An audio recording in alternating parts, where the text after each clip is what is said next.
අපි එළියට යනවට කැමති නෑනේ.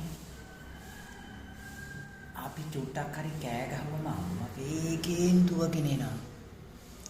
අම්මා ඉතින් අපිට ගොඩක් ආදරේ. අපිට සෙල්ලම් කරන්නත් ආසයි. ඒ වුණාට අම්මා දන්නවා තාම අපිට සෙල්ලම් කරන්න බෑ කියලා. අපිත් ඉතින් තාම අම්මගේ තුරුල්ලෙමින් ඉන්න හදන්නේ. ඒක නිසා අම්මා කැමති නෑ අපි එළියට යනවට.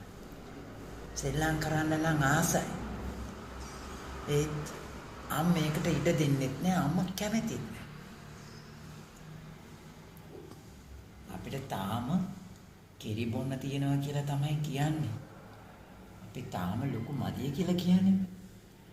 අපි තාම ලොකු මදිය කියලා තමයි අම්මා කියන්නේ. අපි තුන්දෙනා ඉතින් අම්මෙත් එක්ක තා ටික දවසක් කොහොම ඉඳලා බලමුකෝ ඉතින්.